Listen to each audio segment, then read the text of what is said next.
When people first came to New Zealand, they found there, on the very edge of the vast Pacific, an untouched land of wild rainforest and fiery mountains, of impenetrable woodland and monsters within. For before that time, some 800 or so years ago, whilst crusaders and steppe nomads fought it out far away on the other side of the world in Eurasia, no humans had ever set foot in New Zealand.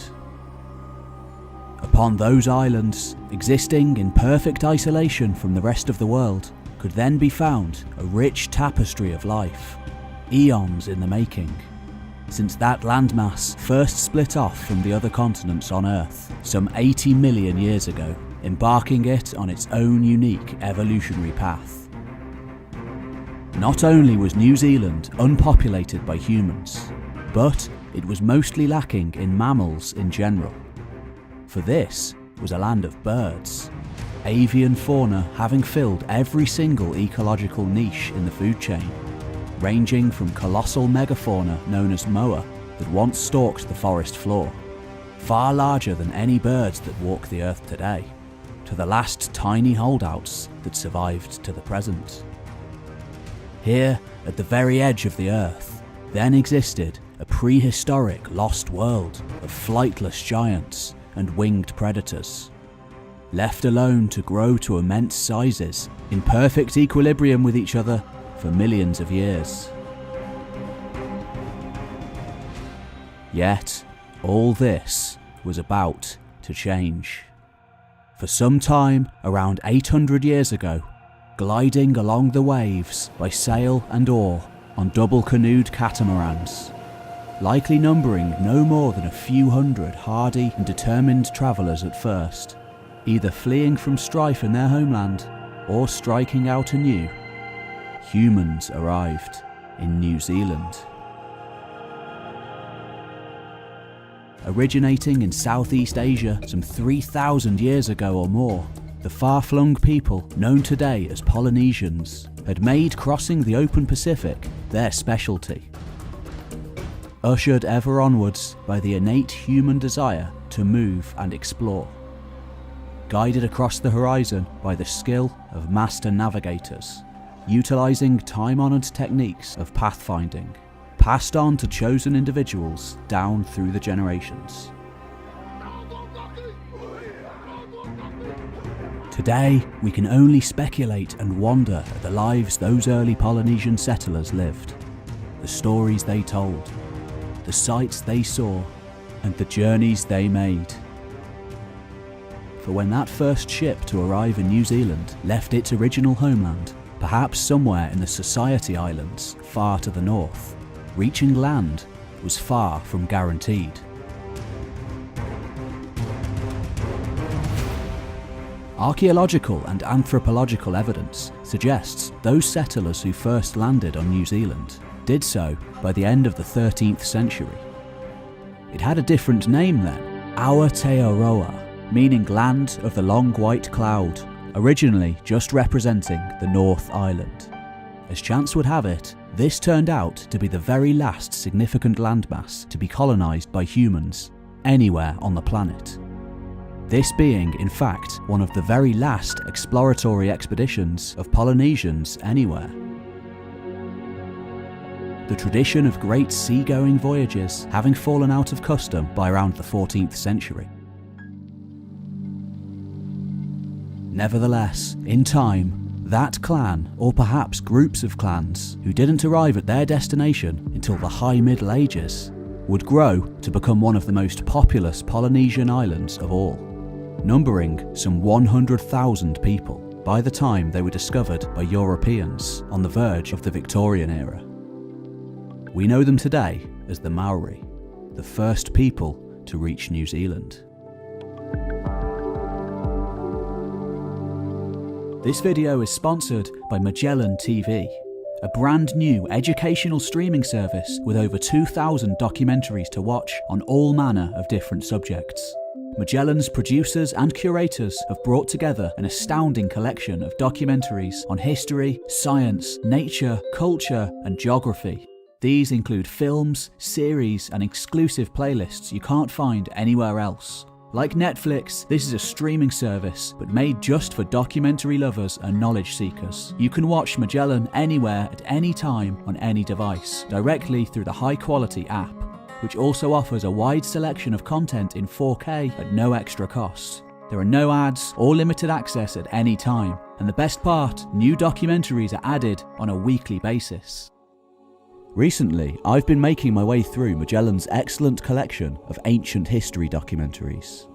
There's loads to watch on Rome, Egypt, China, and so much more.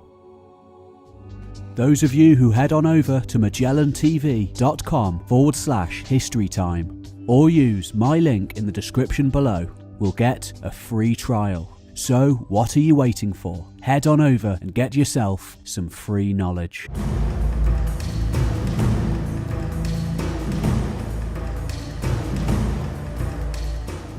In the year 1768, a solitary British sea vessel glided out onto the vast South Pacific Ocean.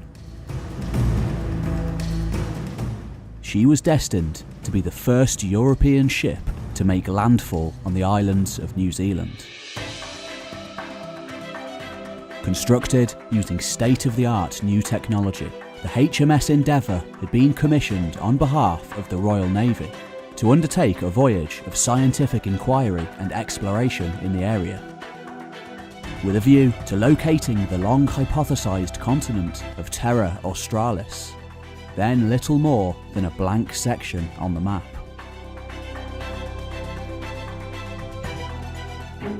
The first Europeans to visit New Zealand had been those of the Dutchman Abel Tasman's crew back in the 17th century. They didn't make landfall, however, and after encountering a hostile reception from some of the natives, they made a swift exit. For the next 128 years, until the arrival of the Endeavour, the place remained an unknown, distant land. The Pacific Ocean covers a third of the entire planet's surface, 165 million square kilometres of unbroken sea, dotted with thousands of islands, archipelagos, volcanic rocks, and coral atolls, along with an eclectic diversity of flora, fauna, and flourishing human societies. The commanding officer of the Endeavour, Captain James Cook, was amazed at the eclectic array of peoples and tribes that he and his crew met as they passed through the region in the latter 18th century, scattered across thousands of miles of open blue.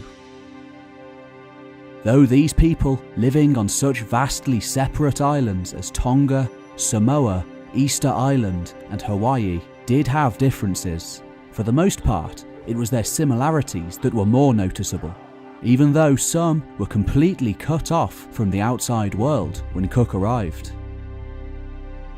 How had these people got to islands as far afield as Hawaii and Easter Island, the men wondered? Islands that were thousands of miles away from each other and completely unknown to Europeans until a few decades earlier.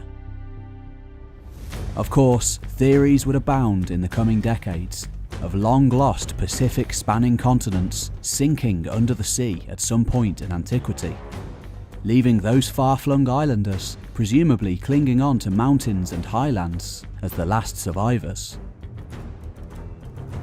Such was the European disdain for the people they encountered. Of course, the truth was far more amazing than anyone could ever invent. The real origin of these people was the most simple of all. They were all descended from a single seafaring group, known as the Polynesians, separated only by geographical distance and the passing of time.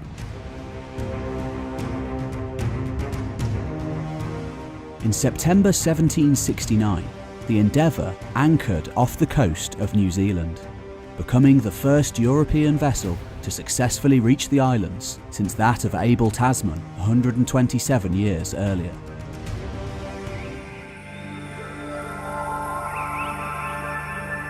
In a 6-month-long encounter, Cook and his crew met with the Maori inhabitants of the region dozens of times, on board his ship and at their settlements. On one occasion, even sailing 20 kilometres inland to meet the tribes of the interior. In truth, the secret of the expedition's success was a Polynesian priest who had been taken aboard as a guide in Tahiti to help in the search for the lost continent. In time, becoming integral as an interpreter, Tupaia could converse on a rudimentary level in both English and Maori, it being a related language to the one that he spoke on Tahiti. And this was likely the reason why Cook's party weren't met with similar levels of hostility as Tasman's had been. For the Maori also had legends of a lost continent. The ancestral homeland in the Pacific their ancestors had first sprung from all those hundreds of years before, known to them as Hiawatha. Tupaia, able to understand his cousins on a rudimentary level, made a significant impact on the Maori, and understandably was seen as a far more important figure than Captain Cook or the gentleman scientist Joseph Banks. If you want to hear Cook's first-hand account of his landing in New Zealand, then you can do so here, over on our second channel, Voices of the Past, and don't forget to subscribe for more historical content. In a tragic, though all too common occurrence, Tupaia died on the return journey in December 1770 from disease, his unique knowledge of pre-European Maori culture and history going out with him. Though Cook hadn't intentioned any particular malice or ill will, over the century to come, tens of thousands of Polynesians would follow Tupaia to the grave. By a combination of disease and devastation as a result of European contact. Cook didn't make it back to Europe either, eventually being killed in Hawaii in 1779.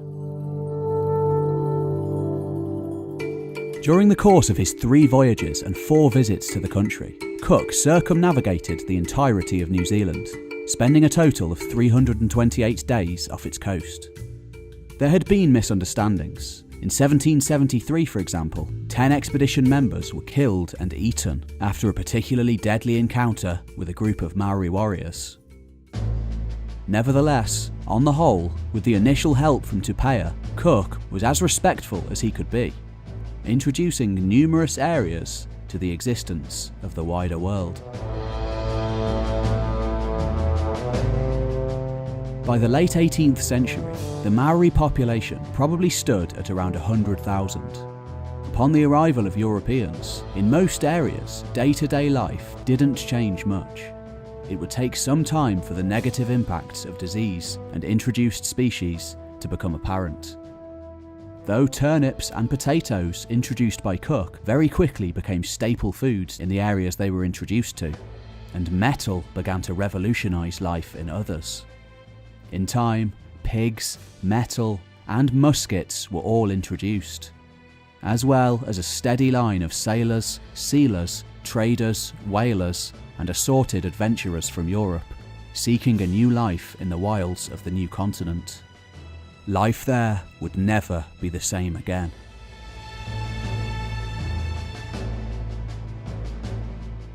By the beginning of the 1800s, as Christian missionaries began to make significant inroads on the islands, disease began to leave its mark too. Over the span of thousands of years, Europeans had developed hard-won immunities to the many animal-borne epidemics that came with domesticating animals. New Zealand had no farm animals, and thus no immunity developed over the generations. As epidemics tore through the native population, the Europeans, known as Pakeha, did not die, leading many Maori to start to wonder whether their gods had abandoned them. Some of them joining with the European missionaries to condemn their own ancestral way of life as devil worship. By the 1840s, 2/3 of Maori had become Christian. With each passing year, more wisdom and knowledge was lost. Yet, cultural amnesia and disease weren't the only danger. By the 1820s, bartering and adaptation by Maori living on the far northern tip of the North Island led to an arms race between the Old World and the New. These tribes, known as Ngāpuhi, came to possess muskets ahead of their rivals, thus sparking off a total escalation of older tribal conflicts known as the Musket Wars. A systematic settling of old scores by groups wielding vastly superior firepower to their neighbours. In the ensuing 30-year bloodbath between 1807 and 1837, some 3,000 battles were fought between Maori tribes, leading to the enslavement of tens of thousands and the deaths of as many as 40,000.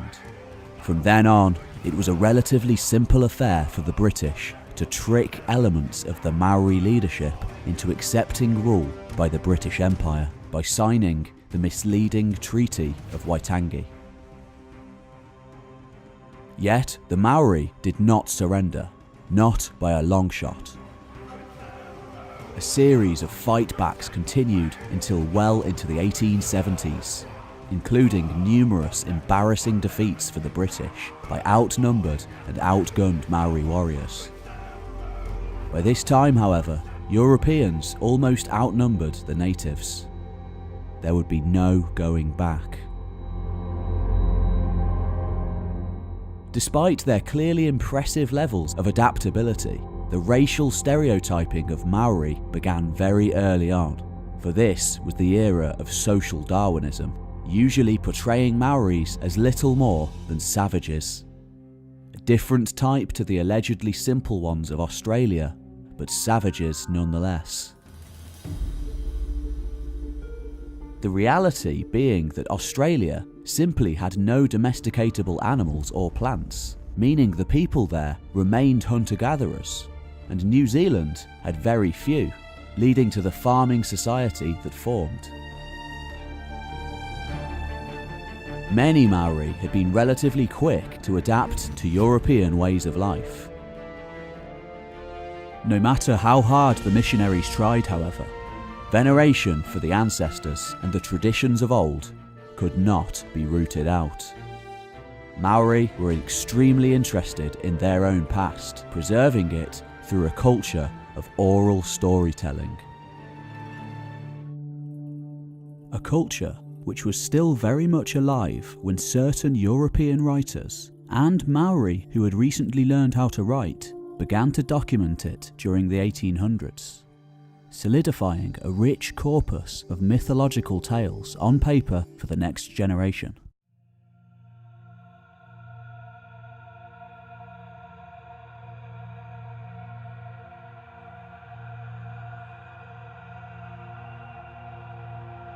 From Easter Island to Tonga, across the vast arc of the Pacific Ocean, is a distance of over 6,500 kilometres. Hawaii is even further. Yet, nevertheless, many of the same legends and stories can be found in these far-off lands. One of the most famous of the bunch is that of Maui, a trickster god, always curious and exploring.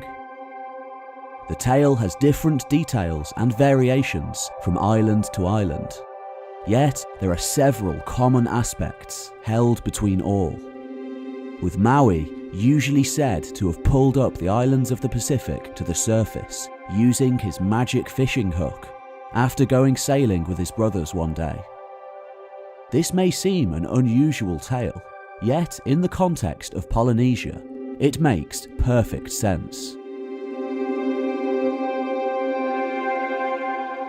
Travelling hundreds, maybe even thousands of miles without any sight of land, without the help of any modern navigational aids, master navigators would steer with a single large oar, using the ocean current, the planets, the clouds, the moon, the stars and the sun as guides, seeing the ocean not as an obstacle, but as a pathway.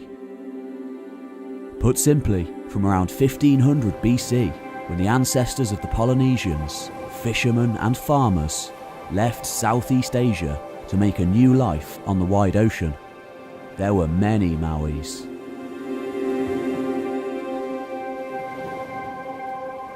To those that followed them over the years, ancient wayfinders would have seemed to have done just that, to have essentially plucked land out of thin air on the endless ocean.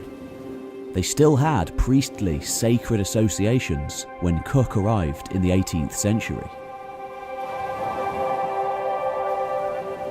Over the next 1,000 years, the culture and languages of these people took on unique Polynesian aspects, clearly distinguishable by their material culture, often linked to ocean voyaging and colonization. Great double-headed canoes could carry as many as 200 people a short distance, and 100 people as well as supplies for much further. We don't know what prompted these people to leave their homelands, whether it was the result of conflict, societal pressures, or simply the innate human desire to travel, carried within us all from our hundreds of thousands of years wandering on the open savanna. But we do know that the benefits for those who succeeded were impressive. The Pacific was the last major region on Earth to be peopled by humans. Around 2,000 years ago, led by master navigators journeying to distant lands over the sunrise, it was Samoan explorers who set out across the vast ocean to the east. Here, the islands are much more scattered and smaller than those they travelled from. Volcanic and coral atolls dotted over enormous expanses of water. Common must have been the journey that reached no end.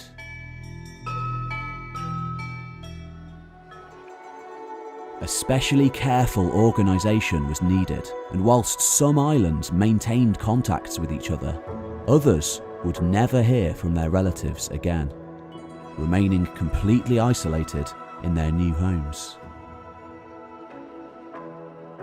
Taking with them coconut, breadfruit, paper mulberry, pandanus, taro, yams, gourd, kumara, dogs, pigs, edible rats, and fowl.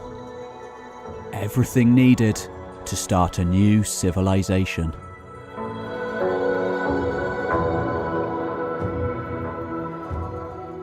In recent years, those early Polynesian explorers and settlers responsible for populating the entire Pacific Ocean have been called Vikings of the Pacific. But in reality, long before sails were ever adopted in Scandinavia, Polynesians were embarking on some of the greatest voyages of exploration ever undertaken by humans. Though often isolated from one another, parts of the Pacific had once been a giant interconnected system, joined together by the greatest seafarers who ever lived. Men and women who traversed thousands of miles of open sea with nothing to guide them save the ocean, the wind, and the sky. Expeditions required astonishing skills and levels of wayfinding which are lost today. The culture of voyaging gradually disappearing over the years as each island adopted a new culture.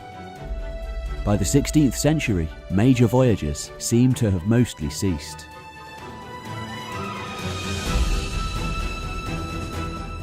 We know of these journeys by the very existence of the island nations themselves, and from oral tradition, written observances of Europeans, archaeological evidence on items such as petroglyphs, and by trying them out for ourselves. Midway through the 20th century, a certain level of skepticism still existed around the exploits of ancient Polynesians. Norwegian writer Thor Heyerdahl took it upon himself to not only prove these naysayers wrong, but further to demonstrate that Polynesians may have even made it to America. A prospect hinted at by the existence of a South American sweet potato in the larder of certain Polynesians, and small amounts of genetic evidence too. Between April and August 1947, Heyerdahl completed his journey on the Kon-Tiki from South America to Hawaii, using only traditional techniques and a Polynesian canoe. In the 1970s, another similar expedition was successfully launched, when a vessel named the Hokulea travelled from Hawaii to Tahiti using only traditional Polynesian techniques, sparking off a renaissance of interest in the old ways. Interest that culminated most recently in 2017, when the Hokulea completed a worldwide voyage using old techniques. A 3-year circumnavigation of the Earth, covering some 47,000 nautical miles. It was sometime in the 13th century, at the very end, but perhaps pinnacle of this period of expansion, that a similar canoe to this first made landfall in the islands we know today as New Zealand.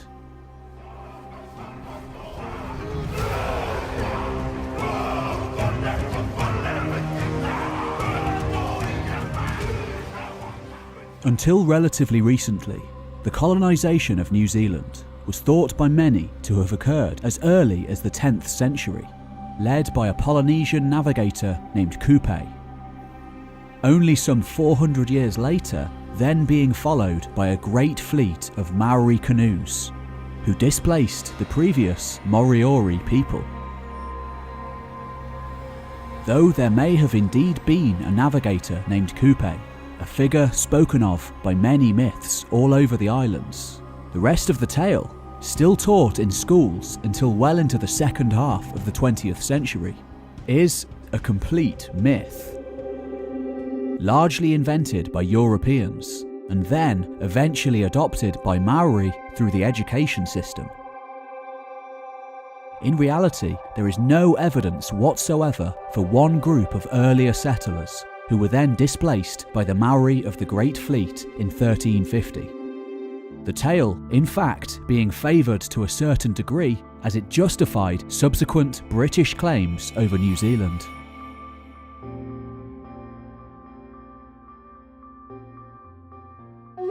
Traditional Maori ethnographers have long traced their ancestry back to around 1300. And in recent years, there has been much evidence for this, not the earlier date.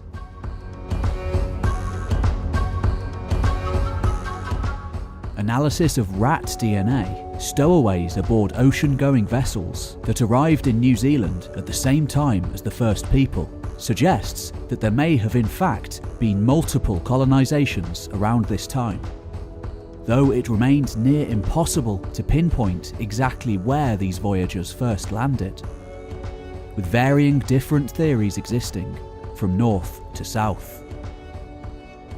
It's even possible that some of the canoe journeys mythologised by later descendants might have actually begun within New Zealand itself, with clans travelling to a different part of the islands in order to find the best land and resources. One of the most tantalising clues found in recent years is a pearl shell fish lure found at Turua on the eastern side of the Coromandel Peninsula, dating from the late 13th century. Was this item made by one of the first people in New Zealand? Genetic and archaeological evidence at the Wairau Bar site at the north of the South Island suggests a date of around 1280 for the Polynesian arrival. The fact that some Polynesian crops obviously survived the crossing does suggest that at least some of the initial settlers arrived somewhere on the North Island, or at least made their initial base here. Any further south and the crops simply wouldn't survive, for this was a much colder land than they were used to. Of the 8 root crops and 11 plant crops found in Polynesia, only 6 would grow in New Zealand. If they had brought chicken and pig with them too, they soon died out, leaving only dogs and rats as introduced species. The bountiful coconut, secret to Polynesian success on the Pacific, and the trusty banana tree could not grow in this temperate climate. Even the Kumara sweet potato could only be grown with significant effort under highly favourable conditions.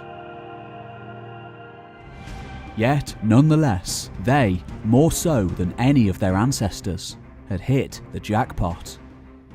With 18,000 kilometres of coastline to explore, filled with seemingly inexhaustible amounts of food, and textiles in the form of the hardy flax plant, abundant and widespread in wetlands, which provided essential material for garments, baskets, mats, cordage, and much else. Fish and crustaceans were abundant. Seals and sea lions lounged by the shore. Never having encountered humans before, they were easy pickings.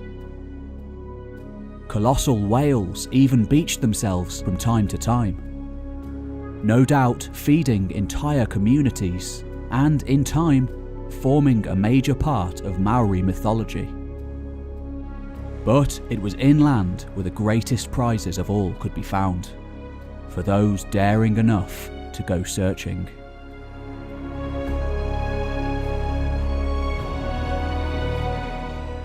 Just like in Australia, mammals, as we know them anyway, never made it to New Zealand.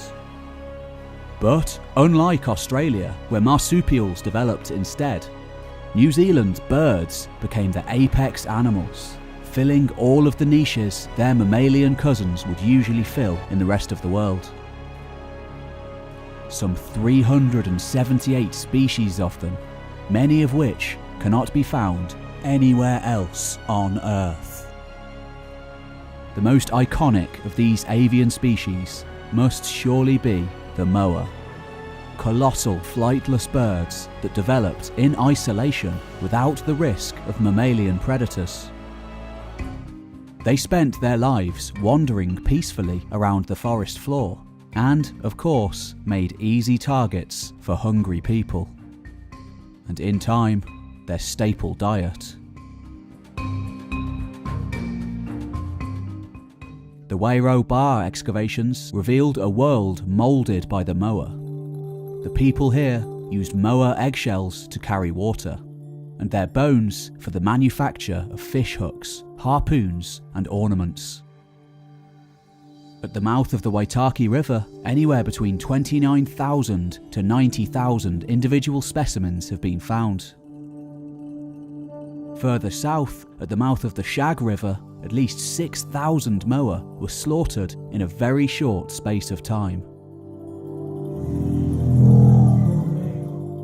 Recently discovered cave paintings hint at this long gone by time, when humans and megafauna lived side by side.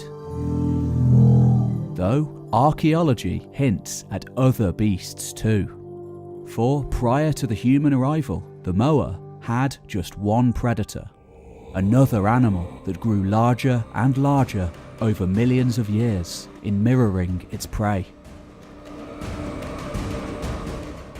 With vertebrae the size of a child's head, the Haast's eagle was the largest predatory eagle ever to soar through the skies. And it is very likely that for a brief time it developed a taste for human flesh. Though intriguingly, moa seem to have not survived in Maori legend. The Haast's eagle certainly does. In mythological tales from the south to the North Island, all birds are winged, and many are carnivorous.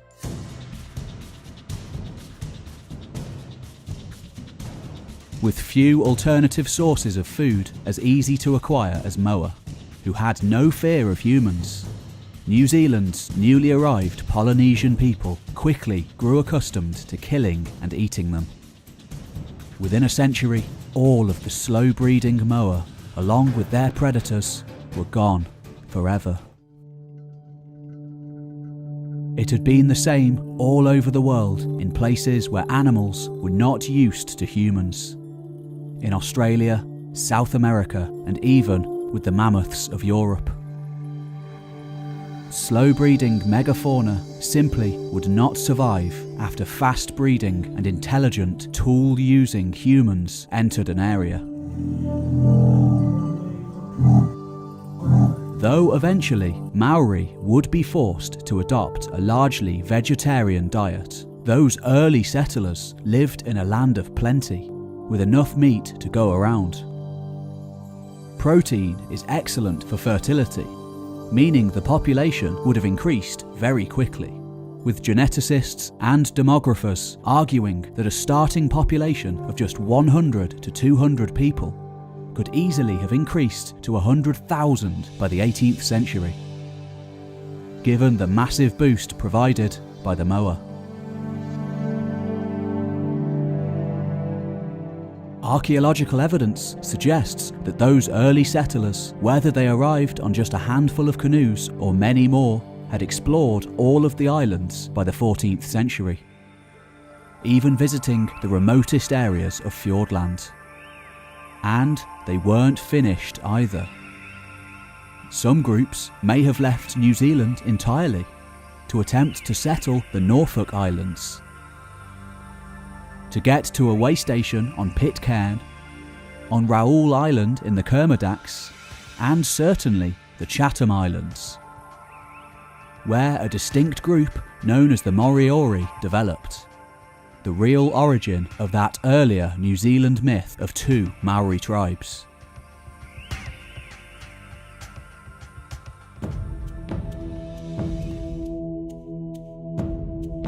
The initial colonial period lasted for around 100 to 150 years, after which time the slow-breeding moa were pretty much all dead, in most areas leading to a complete revolutionising of society, and the roots of later Maori culture to come.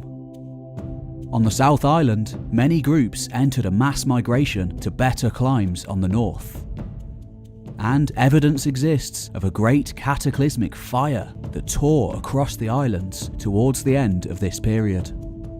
Perhaps this was a last attempt to root out any surviving moa by desperate people. Maybe it was slash and burn style agriculture, such as happened all over the world in ancient times, for example in Neolithic and Bronze Age Europe.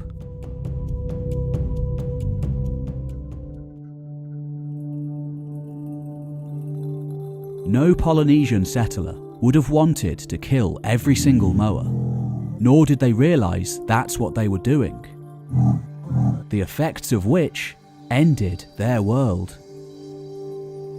Yet, for better or for worse, the damage was done, and they would have to live with the consequences, from then on going it alone. A new age had dawned, an era of man.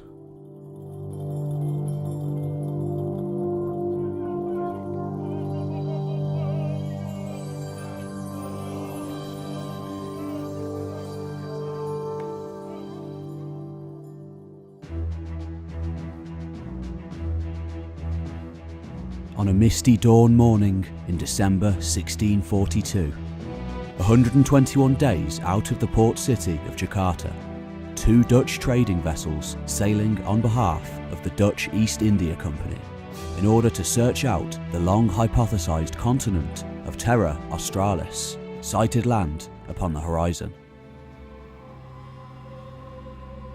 Heading due east from Mauritius, across entirely uncharted waters, Abel Tasman's boats had managed to completely miss Australia, but land they found nonetheless. On the morning of the 17th, they saw smoke rising from the shore, the unmistakable sign of people. What happened next exists only in the Dutch records. The Maori themselves who took part have no voice in this tale, themselves being wiped out by invading musket-wielding North Islanders in the early 19th century. Though recent archaeological research has shown that Tasman's ships probably arrived at a major agricultural area. According to the ship's records, as Tasman's men rowed to shore to collect water, 2 double-headed canoes packed with Maori in turn came out to inspect them. Having no idea of the complicated, time-honoured etiquette of Maori meeting rituals, Tasman's men unwittingly launched into what must have seemed to the natives like a challenge, returning a trumpet horn and shouting to the assembled Maori warriors, who promptly attacked, ramming Tasman's boat and killing several of the terrified Dutchmen. Shots were fired from both sides, and as Tasman eventually sailed out of the bay, he observed 22 more war canoes near the shore, 11 of which swarmed with warriors eager to fight. Tasman's instructions had been clear: to not engage the natives. He promptly left, never to return, but not before naming the place Murderers Bay. The body of at least one deceased Dutchman does seem to have been taken ashore, possibly to be cooked and eaten, in order for his mana, a sort of spiritual capital often translated as prestige or authority, to be absorbed by the victors. Whether they realised it or not, those Maori had got off lightly. Disease didn't get into the islands at this time. And Europeans wouldn't be back for over 120 years to come. They didn't realise it either, but Tasman's crew had just come into contact with their first taste of the complex traditions of Maori life. For mana wasn't the only concept to play a huge part in society.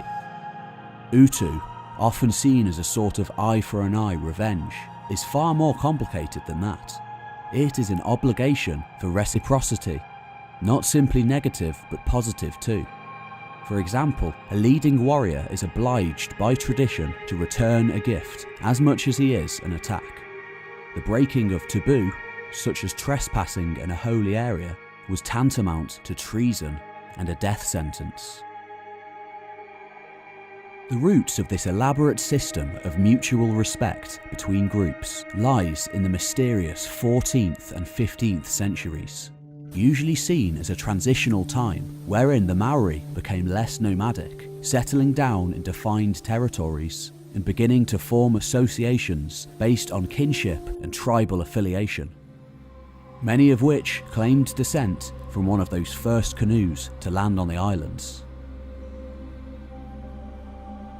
This desire to put down roots may have come about partly as a result of the harsh adjustments people had been forced to make to their lifestyles following a massive population increase and ensuing demise of the megafauna of New Zealand.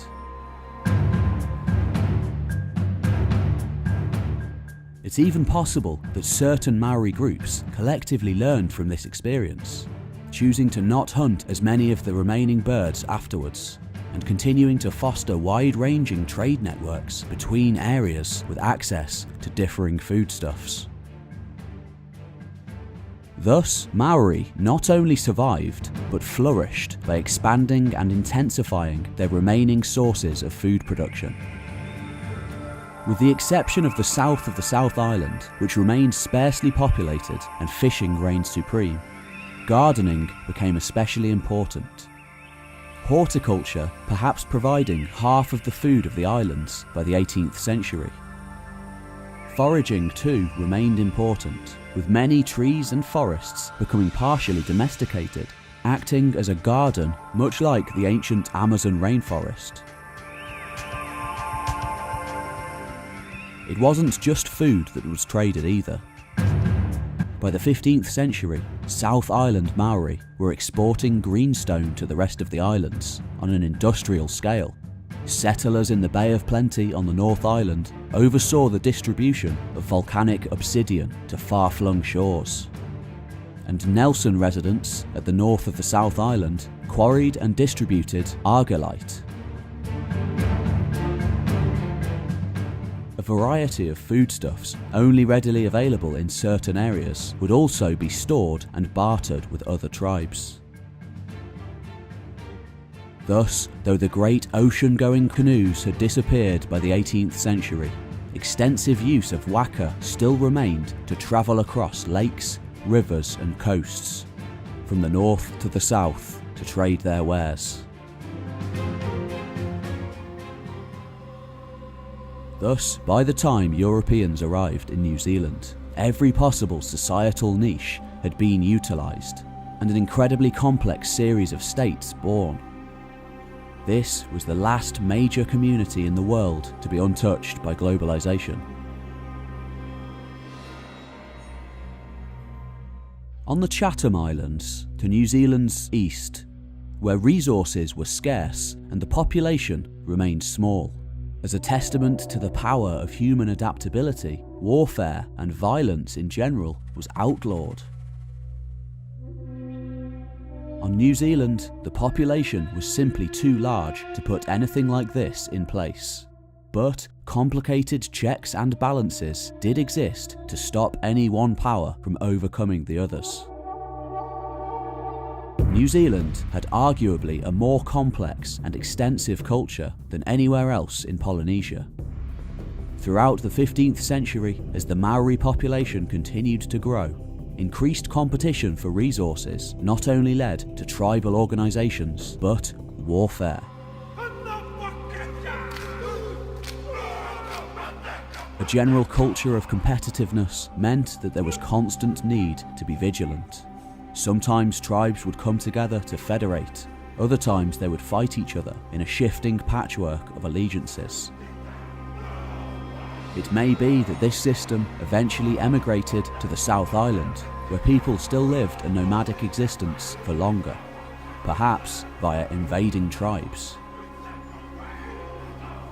Eventually, certain groups would build massive fortresses, partly to stake claims on the land, partly as meeting places, and refuges to flee to in times of war. It was here that Maori warriors made their stands against the British in the land wars of the 1860s. These fortresses, known as pa, were elaborately constructed, with ditches, banks, palisades, and usually an interior stronghold. Near impregnable to sieges in pre-European times, and in themselves a way of avoiding warfare. Yet living in these pas wasn't usually a permanent way of life. They were there for emergencies in times of war, which would come and go. For example, when Cook and his men arrived in 1769, they found Maori living extremely differing lifestyles, noting that whilst some lived in perfect peace and harmony, presumably having already been assured of peace by the diplomacy of Tupaia, others seemed to be in a constant state of war, having taken up residence in their ancient hill fort complexes. We now know that it was probably Cook's very arrival which precipitated this temporary lifestyle change. Traditionally, warfare probably only took place in the summer months, and populations largely remained unaffected by it, with only hand-to-hand weapons available. Tribal groups would seldom be able to overcome their rivals entirely. Skilled warriors were of course highly prized members of society, but there were many other aspects of life too. Prior to the arrival of Europeans, Maori enjoyed a deep spiritual connection with the world they inhabited. Tohunga, a sort of priestly class, sometimes called chosen ones, acted as intermediaries between humankind and the spirit world. They knew how to utilize the forces of nature, primarily in order to invoke protection and to heal. Though in some circumstances they were said to have used black magic to bring misfortune on their enemies. Flax, a fibre crop, was an invaluable resource for everyday life. Weaving from flax was a career reserved for the women of the tribe, many becoming master craftspeople in their own right. Tattooing, a tradition widespread throughout the Pacific Islands, became more and more elaborate and unique as time went on. An intricate system of storytelling plastered right onto the skin, each design a different chapter in the book.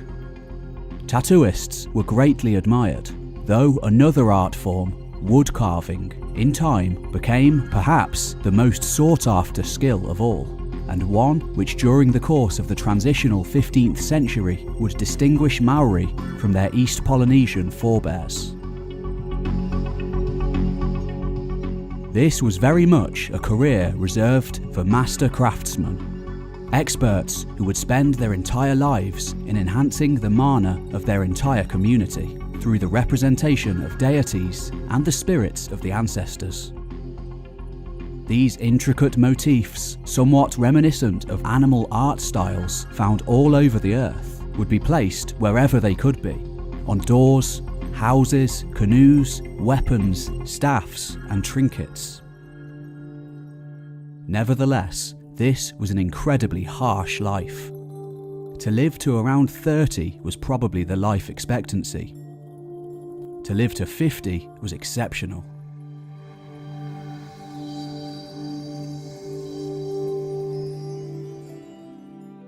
Tupaia wasn't the only Polynesian islander to accompany Cook on his missions to New Zealand.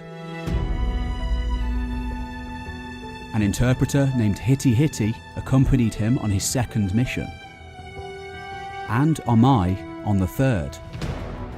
In the space of many years and many meetings with Maori, these men successfully communicated to their cousins that a far larger world existed outside of their own.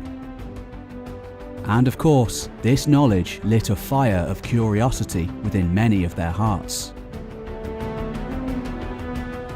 Omai had even visited England. Of course, upon hearing of this wider world, many Maori wished to travel with Cook away from their islands to see these wonders for themselves. It is in this context that in the 1770s, an adventurous young man named Te Wararu and his even younger relative Koa simply wouldn't accept no for an answer from Cook, eventually accompanying their new friend and mentor Omai to the Cook Islands, Tonga, and eventually to the Societies, where their ancestors may have first colonised New Zealand from some 400 years before.